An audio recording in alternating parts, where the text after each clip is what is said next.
सबसे पहले हमने जो फूड के अंदर जो आयरन खाया वो आयरन नॉन हीम फॉर्म के अंदर, मतलब फूड में है तो हम उसको कहेंगे नॉन हीम फॉर्म है, और वो Fe3 पॉजिटिव फॉर्म के अंदर होता है।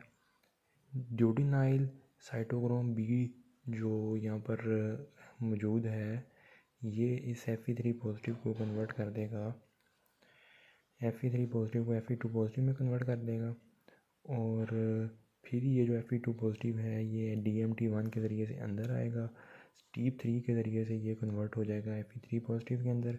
Fe3 पॉजिटिव जो कुछ जो है वो यहाँ पर फेरेटिन, यहाँ पर तो खैर फेरेटिन की फॉर्म में स्टोर नहीं होता, ये जो लीवर सेल्स के अंदर जाके फेरेटिन की फॉर्म में स्टोर होता है जो एक्सेस आयरन होता है। लेकिन जो भी काम का आयरन है वो यहाँ से निकलेगा फेरोपोर्टिन के ज़रिए से और Fe2 पॉजिटिव बन जाएगा बाहर। अब यहाँ से Fe2 पॉजिटिव हेफेस्टिन प्रोटीन के ज़रिए से Fe3 पॉजिटिव में कन्वर्ट होगा। इस पूरे का प्रोसेस ये था कि सिंपली जो आयरन है उसने Fe3 पॉजिटिव फॉर्म में पहले Fe2 पॉजिटिव में आया था ताकि वो DMT के ज़रिए से अंदर आए, और फिर बाद में वापस फेरोपोर्टिन के ज़रिए से जब उसे निकलना है तो निकलने के बाद फिर वापस Fe3 पॉजिटिव में कन्वर्ट हो गया। यहाँ भी Fe3 पॉजिटिव है, इधर भी Fe3 पॉजिटिव था, बस ये ट्रांसपोर्ट के लिए इसको Fe2 पॉजिटिव में आने की ज़रूरत थी। ठीक हो गया। अब ये जो Fe3 पॉजिटिव है ये यहाँ से निकलेगा और ब्लड वेसल के अंदर, ब्लड सर्कुलेशन के अंदर आ जाएगा। Fe3 पॉजिटिव और Fe3 पॉजिटिव ये जो हैं, मतलब जो भी Fe3 पॉजिटिव अब जो बचे हुए हैं ये सारे यहाँ पर होती है प्रोटीन एपोट्रांसफेरिन, उसके साथ जाके मिल जाते हैं और बना लेते हैं ट्रांसफेरिन को। ठीक है, ये दो जो हैं, दो Fe3 पॉजिटिव एक ट्रांसफेरिन के ऊपर जाके मतलब बाइंड हो चुके हैं।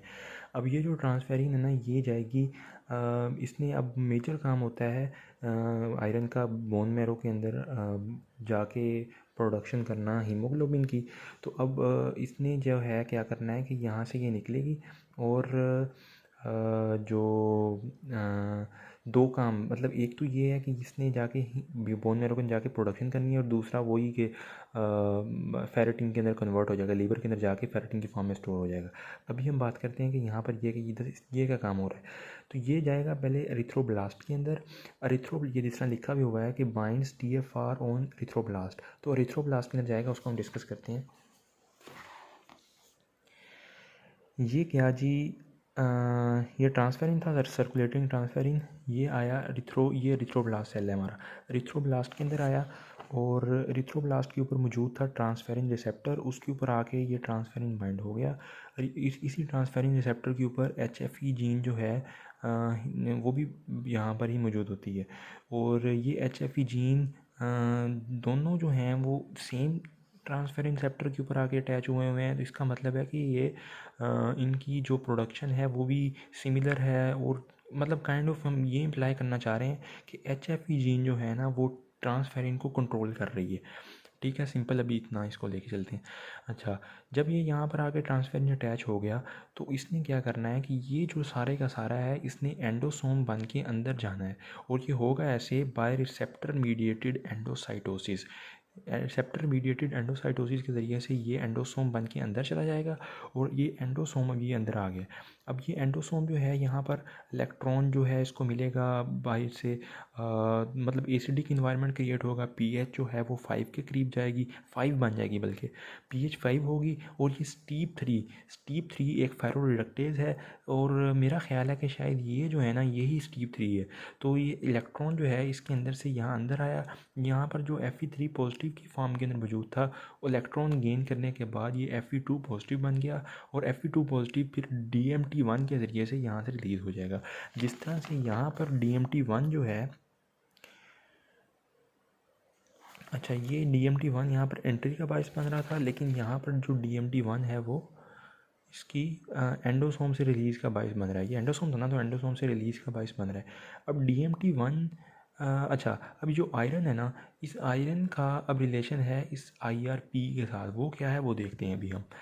अच्छा, तो ये जो आयरन है ना ये अभी मतलब ये Fe2 पॉजिटिव की फॉर्म में भी ये आयरन जो है यहाँ से निकल चुका है। तो अभी इस आयरन ने यहाँ पर ये साइटोसोल के अंदर ये आयरन मौजूद है। और बाकी ये जो पीछे ट्रांसफेरिन था ये वापस से मतलब वापस से सेल मेम्ब्रेन के पास जाएगा और ट्रांसफेरिन जो है वो रिसाइकल हो जाएगा। तो अभी मेन हमारा काम क्या है कि हम आयरन की बात करते हैं कि आयरन को आगे क्या हुआ। Iron is release and transferrin receptor is recycled. ठीक होगा, ये बात अपने ज़हन में रखनी है।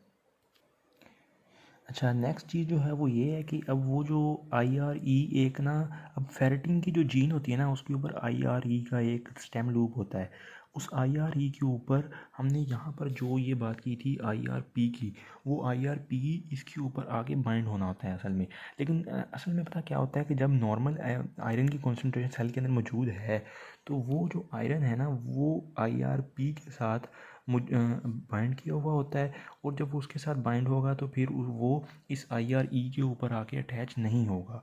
तो जब वो IRE के ऊपर अटैच नहीं होगा तो फेरोपोर्टिन जो है, जो फेरिटिन है, वो नॉर्मल उसकी प्रोडक्शन ट्रांसलेशन होती रहेगी, वो आराम से बनता रहेगा।